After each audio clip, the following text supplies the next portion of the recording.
हर साल दिसंबर आते ही लाल कपड़ों में एक मोटा सा बूढ़ा बर्फ से ढके उत्तरी ध्रुव से निकलता है।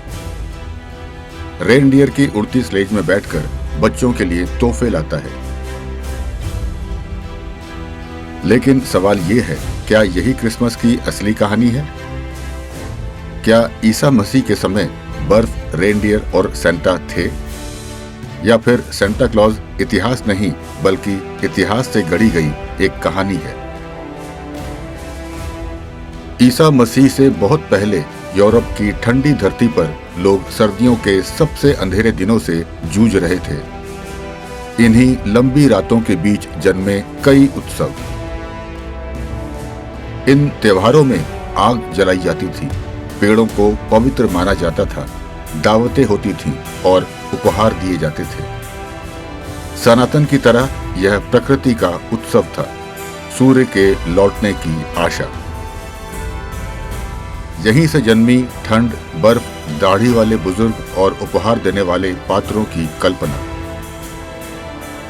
जब बाद में ईसाईयत यूरोप पहुंचा तो इन परंपराओं को मिटाया नहीं गया, बल्कि उनमें एक नया अर्थ जोड़ दिया गया। अब चलते हैं उस समय में जहां से क्रिसमस की कहानी का आरंभ होता है। पहली सदी का मध्य पूर्व बेतलहम। यहाँ की जलवायु शुष्क थी, दिन गर्म और रातें ठंडी, लेकिन बर्फ नहीं। अब हम पहुंचते हैं उस व्यक्ति तक जो वास्तव में इतिहास में मौजूद था। चौथी सदी, स्थान मायरा, जो आज के तुर्की में स्थित है। यहाँ रहते थे सेंट निकोलस, एक बिशप। वे न राजा थे, न योद्धा और न ही कोई चमत्कारी पात्र, लेकिन वे जाने जाते थे अपनी करुणा के लिए। कहा जाता है वे गरीबों और बच्चों की मदद गुप्त रूप से करते थे ताकि किसी को पता न चले। यही कारण है कि उनकी मृत्यु के बाद यूरोप के कई हिस्सों में उन्हें बच्चों का संरक्षक संत माना गया। ध्यान देने वाली बात यह है, सेंट निकोलस ना बर्फ में रहते थे, ना लाल कपड़े पहनते थे और ना ही 25 दिसंबर से उनका कोई संबंध था। एक बड़ा सवाल अभी भी बाकी है, 25 दिसंबर ही क्यों? ये सच है कि बाइबल में कहीं भी ईसा मसीह के जन्म की तारीख का उल्लेख नहीं है। चौथी सदी में जब ईसाई धर्म रोमन साम्राज्य में फैल रहा था, उस समय यूरोप में सर्दियों के सूर्य उत्सव पहले से मनाए जा रहे थे। 25 दिसंबर रोमन त्योहार सोल इन्विक्टस यानी अजेय सूर्य का दिन। चर्च के सामने दो रास्ते थे, पुरानी परंपराओं से टकराव या उन्हें नया धार्मिक अर्थ देना। दूसरा रास्ता चुना गया। 25 दिसंबर बना ईसा मसीह के जन्म का प्रतीकात्मक दिन। ये निर्णय धार्मिक से ज्यादा सांस्कृतिक और रणनीतिक था। समय के साथ साथ सेंट निकोलस की कहानी यूरोप के अलग अलग देशों में अलग रूप लेने लगी। नेदरलैंड में उन्हें कहा गया सिंटरक्लास। वह बिशप की पोशाक में दिखाए जाते थे, नाव से आते थे और बच्चों को उपहार देते थे।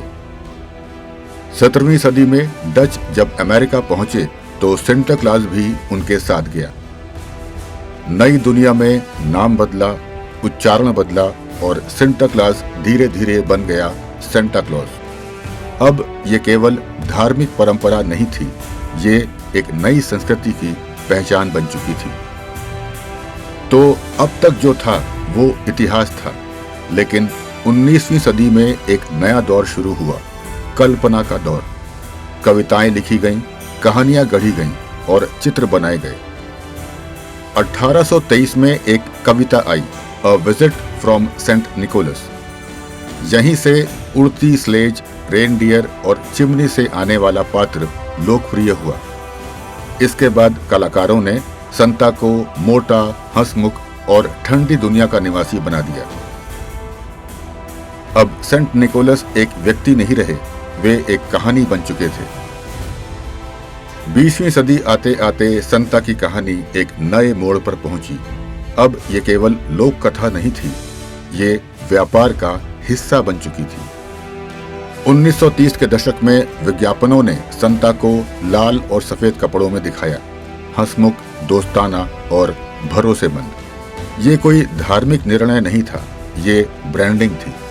पोस्टरों, पत्रिकाओं और बाद में टेलीविजन के जरिए एक ही छवि पूरी दुनिया में फैलाई गई। यहीं से सेंटा क्लॉज एक सांस्कृतिक प्रतीक से बदलकर वैश्विक उपभोक्ता आइकन बन गए। तो अब पूरी कहानी हमारे सामने है।